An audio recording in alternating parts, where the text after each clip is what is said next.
একজন গরিব ছেলে দেখলো রাস্তার ধারের এক বৃদ্ধ ভিখারি টানা 7 দিন ধরে কিছুই খায়নি। তাই সে নিজের কুড়িয়ে পাওয়া খালি বোতলটি ভিখারির হাতে দিল, কিন্তু ভিখারি বোতলটি নিয়ে নিজের ব্যাগে ঢুকিয়ে দিল। তারপর উঠে দাঁড়িয়ে ব্যাগটি কয়েকবার হালকা ঝাঁকালো। পরের মুহূর্তে ব্যাগের ভিতর থেকে শত শত বোতল পড়তে লাগলো। এই অদ্ভুত দৃশ্য দেখে যুবকটি হতবাক হয়ে গেল। যুবকটি বলল, দাদু আপনি কি কোনো দেবতা নাকি? যুবক কিছু বুঝে ওঠার আগে ভিখারি দেখলো ছেলেটির মনটা খুব ভালো। তাই সে সিদ্ধান্ত নিল তাকে এক বিরাট সৌভাগ্য দিবে। সে বলল, এই ব্যাগটির নাম চিয়ানকুন ব্যাগ, এর ক্ষমতা অসীম, সাবধানে ব্যবহার করবে এবং এর মূল্য দেবে। এই কথা বলে ভিখারি মুহূর্তের মধ্যে অদৃশ্য হয়ে গেল। এরপর যুবকটি ব্যাগটি সত্যতা যাচাই করতে একটি ব্রেসলেট ব্যাগে ঢুকিয়ে দিল। অবাক হয়ে দেখলো একটি ব্রেসলেট মুহূর্তে দুটি হয়ে গেছে।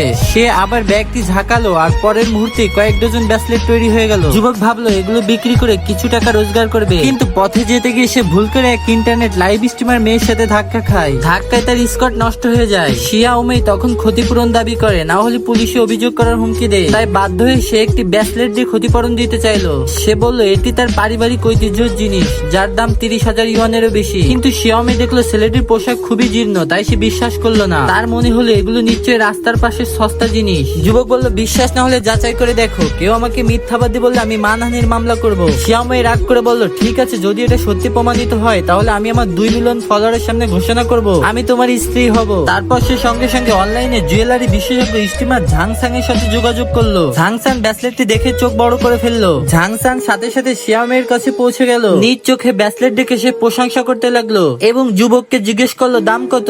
শেষ পর্যন্ত আলোচনা করে সে সব ব্রেসলেট 5 মিলিয়ন ইউয়ান দিয়ে কিনে নিল। এক মুহূর্তে যুবক লাখপতি হয়ে গেল।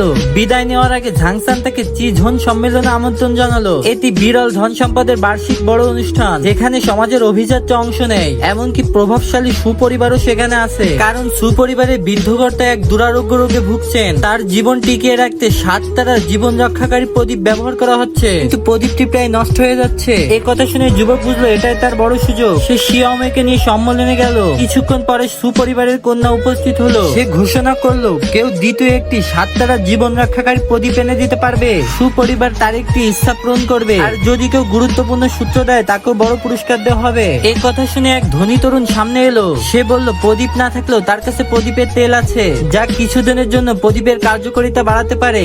সুকন্যা এতে খুশি হয়ে তাকে বলল সে যা চাইবে বলতে পারে। ঠিক তখন যুবক সামনে এসে বলল, আমার কাছে দ্বিতীয় 7 তারার জীবন রক্ষাকারী প্রদীপ আছে। সবাই ভেবেছিল সে পাগল হয়ে গেছে। সুকন্যা রাগ করে বলল, মিথ্যা বললে তোমাকে বাঁচতে দেব না। তারপর সে আগের প্রদীপটি এনে দিতে বলল। যুবক প্রদীপটি হাতে নিয়ে সরাসরি নিজের ব্যাগে ঢুকিয়ে দিল। সবাই অবাক হয়ে গেল, কেউ কেউ তাকে নিয়ে হাসতে লাগলো। রাগে সুকন্যা দেহরক্ষীদের ডেকে বলল তাকে সমুদ্রে ফেলে দিতে, কিন্তু যুবক শান্তভাবে বলল, দ্বিতীয় প্রদীপ তো আমার ব্যাগে আছে। সবাই